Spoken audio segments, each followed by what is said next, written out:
Hi everybody, my name is Taylor Kelly. I'm a martial arts instructor for over 15 years. And in this video today, we're gonna be talking about how to handle hyperactive children, right? So if you're searching this video right now, maybe your kids have a hard time staying focused in school, maybe they don't listen to you the first time you ask them, whatever the case is, I wanna give you guys my best tips for helping you deal with a kid who is hyperactive. Now, before I go on with this video, make sure you hit the like button, also subscribe and click the notification bell so you don't miss out on new videos. Now, as a martial arts instructor, I don't have to deal with one kid that's hyperactive. I often have to deal with several, sometimes as much as 10 kids at once, right? So the method I'm going to use for you guys today has been tested. I have used it on my own martial arts students, and I'm going to be sharing it with you now, okay? So one of the things that you have to understand is that when a kid's hyperactive, you know, when they're moving around, when they're really fidgety, it's often because they don't find what they're doing at that moment very interesting, right? So a lot of kids, you know, they'll daydream, they'll often look the other way. It's not because they may not have any issues. Now, obviously, your doctor can tell you otherwise. They can say they might have ADHD or something like that. But in my experience, most of the time kids just don't have a genuine interest, right? Oftentimes I ask parents this question, like, look, if your kids have a hard time in school, can they sit in front of a computer and play games for hours?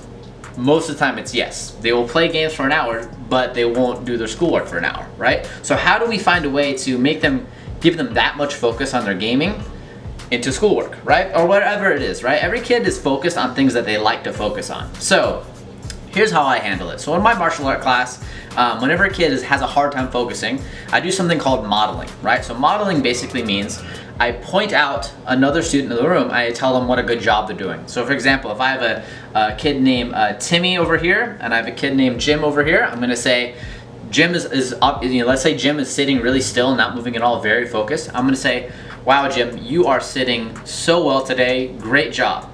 And what happens is that even though I'm not addressing Timmy directly, because I'm saying it to Jim, Timmy's actually going to do it, right? Timmy's gonna actually do it because he sees that reaction that I'm giving, sees that feedback I'm giving to Jim, and he's gonna try to model it. Okay, so that's one method you can use, especially if you have siblings, kind of doing it like that. That way they kind of focus like that way.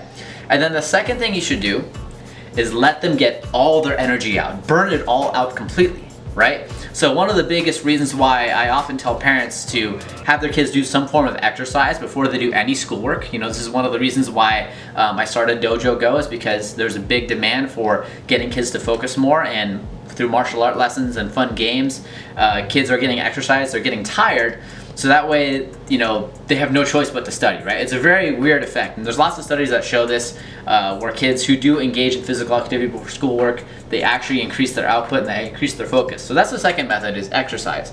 Now the third method that I would recommend is having them focus on gamifying their experience. So right now, so if you're doing like any kind of schoolwork or something like that, and maybe they're just not interested in it, have some kind of reward system at the end, so that way when they finish their schoolwork, they're looking forward to something.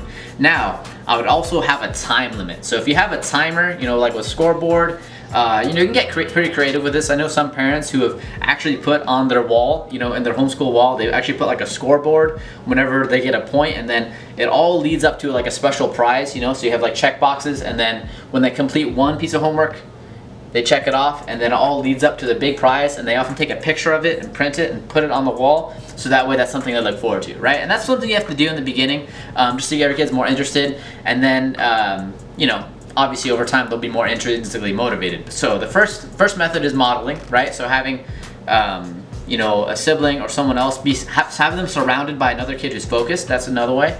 The second way is exercise, and the third way is by using a reward system. Okay, so I hope you guys find these tips helpful. Now if you want to get your kids more focused and you're looking for an activity to maybe like a PE class for your kids online, I do teach virtual martial art lessons, so all you have to do is click the link down below. You can join our 6-week program. Parents really like it, and I'm sure you guys will like it too. You can try it out for free first to see if it's something you guys want to do. Hope you guys have a great week, and I'll see you all next time. Hey homeschool parents, are you looking for an activity to help your kids get more active, more resilient, more confident, and more focused? Hi, my name is Taylor Kelly, founder and creator of Dojo Go, the complete online homeschool martial arts curriculum. If your kids have never done martial arts before, we've got the perfect solution for you. Introducing the 6-week Kids Transformation Martial Arts course. The purpose of this program is to give homeschool families just like you the life-changing benefits of martial arts, all online for ages 4 to 12 years old. As a homeschooler myself, I had the opportunity to meet many other homeschoolers at Co-op, And I know for a fact that finding an activity like martial arts can be difficult either because A, there aren't any homeschool programs that offer it, B, the schedule doesn't work out, and C, it's really expensive. We created this program because for over 10 plus years, we've helped many children make complete life-changing transformations with our martial arts programs. And we want to extend that opportunity for you as homeschool parents now. But our videos aren't just some follow-along videos you can find on YouTube. These videos take your kids through a 6-week interactive martial arts story. Meet Dojo, the orange belt monkey whose very first white belt was stolen by the evil scientist Dr. Fist. Every week the kids will learn different self-defense techniques, martial arts terminology, and gain strength and flexibility with 30-minute videos 3 times per week. All for the purpose of defeating Dr. Fist's minions, and maybe even Dr. Fist himself. Included with the videos are worksheets, a fully printable calendar, a map for the kids to follow along their progress, and an opportunity to test for their very first white belt in uniform at the end of 6 weeks with me personally via video call. Excited to start? Click the link below to join our program now.